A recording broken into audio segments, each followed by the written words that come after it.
сынып оқушысы. Менің жобамның тақырыбы органикалық тыңайтқыш жасыл болашақ кепілі. Мақсаты: тағам қалдықтары банан, картоп, жұмыртқа, апельсин, мандарин қабықтарының химиялық құрамы жағынан бағалы құндылығы, сапасы туралы толық ғылыми деректерді жинақтау, тағам қалдықтарынан тұнба, ұнтақ жасау және ұзақ сақтау үшін кептіру технологиясын меңгеру, тағам қалдықтарын бөлме өсімдіктеріне қолданып бақылау жүргізіп, құнарлы тыңайтқыш екеніне көз жеткізу, тағам қалдықтарын лақтырып тастамай өсімдіктерге құнарлы тыңайтқыш ретінде қолдануға болатындығын практика жүзінде дәлелдеу. Зерттеудің өзектілігі: тағам қалдықтарын өсімдіктерге қолдану арқылы оның құнарлылығына көз жеткіздік. Тағам қалдықтарын қолданудың тиімді әдіс-тәсілімен танысып, өсімдіктер үшін құндылығы жоғары таптырмайтын тыңайтқыш екендігін анықтап, тамақ өнеркәсібіне енгізу жолдарын іздестіру.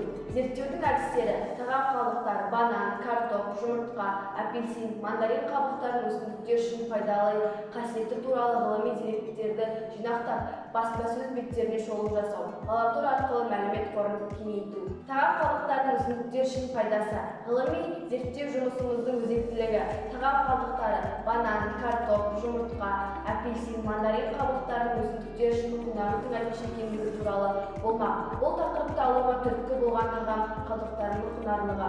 Кездейсоқ ғаламторда тағам қалдығының пайдаға асыруға болатынын білдік. Осы кезден бастап біздің қызығушылығымыз оянды. Тағам қалдықтарынан жасалған тыңайтқыштарды үй жағдайда бөлме өсімдігіне қолдану. Күнделікті өмірде тағам ретінде пайдалану. Қабықтарын лақтырып тастайтын тағамдар: банан, картоп, жұмыртқа, апельсин, мандарин қабықтары өсімдіктер үшін құнарлы тыңайтқыш ретінде пайдасы бар екендігі туралы ғаламтордан ақпараттар алдым. Өз көзімді жеткізу үшін тыңайтқыш ретінде қолданудың әдіс-тәсілдерін меңгеріп, қолымдағы бар ақпаратқа сүйене отырып, зерттеу үшін тәжірибелер жасадым. Бастапқы кезде бананның қабығын суға салып, 1-2 күн қойып, үйдегі бөлме өсімдіктеріне құя бастадым. Нәтижесінде жылдар өсіп, жанама жапырақтар шыға бастады. Әсіресе толстянка өсімдігінен байқадым. Бақылап жүрдім. Өсуі жылдам бола бастады. Толстянка өсімдігінің бақылау диагностикалық картасына көз жүгіртейік. Толстянка өсімдігінің қалемшелерін алып, арнайы топырақ салынып, әзірленген ыдыстарға отырғыздым. Әр ыдысқа қандай тыңайтқыш қосатыны туралы жазып алдым. Сосын үстіне тыңайтқыштар қосылған су құйдым. Бастапқы бойының биіктігі мен жапырақ санын жазып алдым. Үйде қолайлы жылы жерге қойдым. Бақылау нәтижесінде байқағаным: банан, картоп қабығының тыңайтқышы оң әсер берді. Өсімдік сабағының жанынан жанама жапырақтар шығып, өсуі белсенді болды. Мандарин тыңайтқышы қосылған өсімдік бойы ұзарып, өскенін байқадым. Жұмыртқа қосылған гүлдің де бойы өсіп, жапырақтарының түсі қанық болды. Ал жай суытылған өсімдіктер өсу қарқыны баяу болды. Тағам қалдықтарын үй жағдайында қайта өңдеу технологиясы. Құрғақ түрінде әзірлеу үшін картоп қабықтарын тазалап салқын суға жуамыз.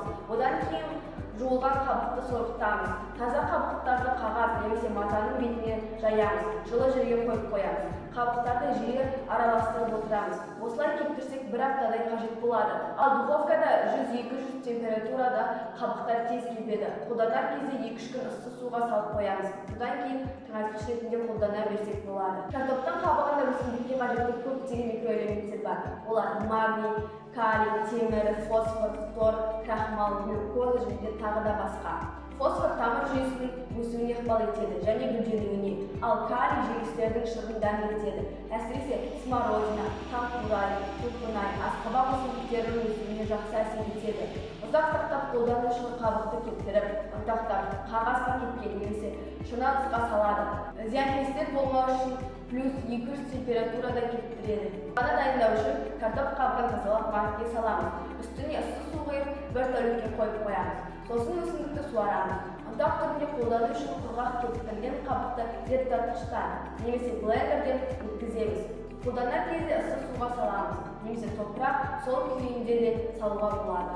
Тағам қалдықтарының құрамына химиялық сапалық тәжірибелер жүргізген болатынмын.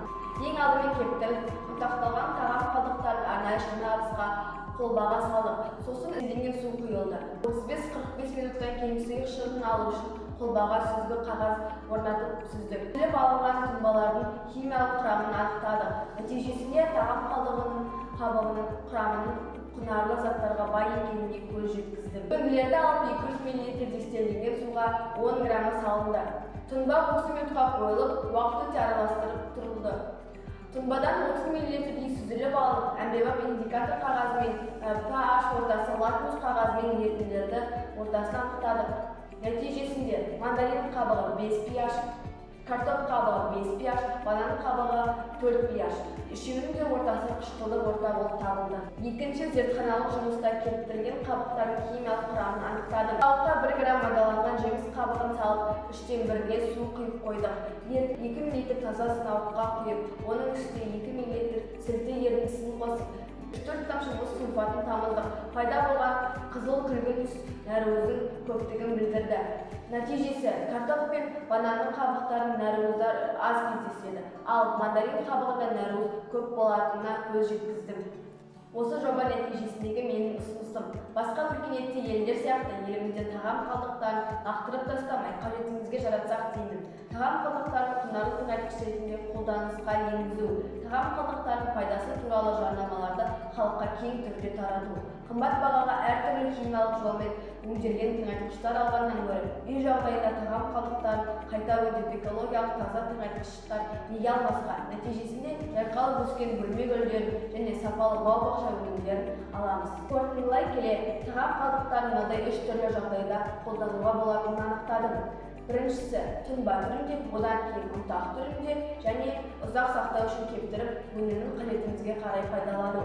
Күнделікті өмірде тағам ретінде пайдаланылып, қабықтарын лақтырып тастайтын тағамдар банан, картоп, жұмыртқа, апельсин және мандарин қабықтарының өсімдіктер үшін құнарлы тыңайтқыш екеніне көз жеткіздім.